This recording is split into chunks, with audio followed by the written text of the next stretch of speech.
بسم اللہ الرحمن الرحیم۔ حضرت علی رضی اللہ تعالی عنہ امیر المومنین کے خطبات، مکتوبات، اقوال پر مبنی ایک کتاب نہج البلاغہ کے نام سے موجود ہے۔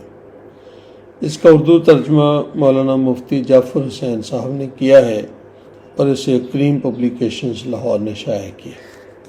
میں نے اس کتاب کو پڑھنا شروع کیا تو یقین جانیں کہ بھی جو کچھ پڑھا اور اس کو سمجھنے کی کوشش کی تو یوں لگا جیسے ہم بالکل ایک علم کا سمندر ہے جس کے کنارے ہم کھڑے ہیں، اور جو اسے پڑھتے گئے بہت ساری چیزیں جاننے کو ملی۔ میں اس کتاب کے خطبہ اول کا، خطبہ نمبر 1 کا ایک چھوٹا سا پیرا آپ کے سامنے پڑھ کر سنانا چاہتا ہوں۔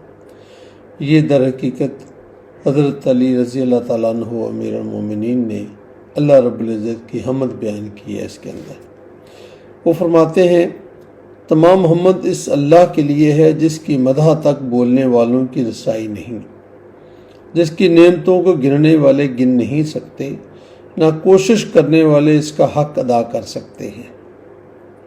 اس کے کمال ذات کی کوئی حد معین نہیں، نہ اس کے لیے توصیفی الفاظ ہیں، نہ اس کی ابتدا کے لیے کوئی وقت ہے جسے شمار میں لایا جا سکے، نہ اس کی کوئی مدت ہے جو کہیں پر ختم ہو جائے۔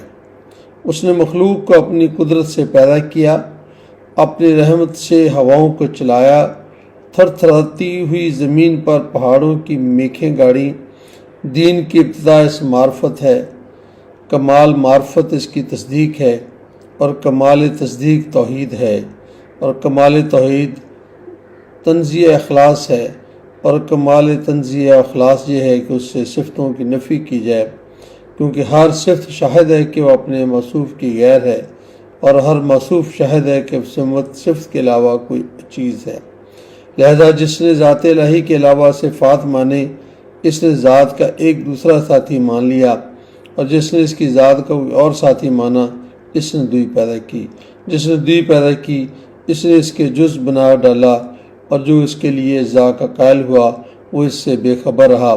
جو اس سے بے خبر رہا اس نے اسے قابل اشارہ سمجھ لیا، اور جس نے اسے قابل اشارہ سمجھ لیا اس نے اس کی حد بندی کر دی، اور جو اسے محدود سمجھا وہ اس سے دوسری چیزوں ہی کے تار میں لے آیا۔ جس نے یہ کہا وہ کسی چیز میں ہے، اس نے اسے کسی شے کے ضمن میں فرض کر لیا۔ جس نے یہ کہا کہ وہ کس چیز پر ہے، اس نے اور جگہ اس سے خالی کر لی۔ یہ باتیں اللہ رب العزت کی ذات کے بارے میں جو حضرت علی امیر المومنین رضی اللہ تعالیٰ عنہ نے فرمائی ہیں، ان کو بار بار پڑھنے اور سننے سے انسان کے اندر اللہ رب العزت کی ذات کے بارے میں بہت ہی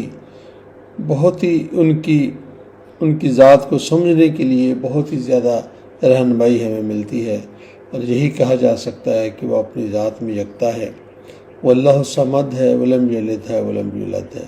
جزاک اللہ خیر۔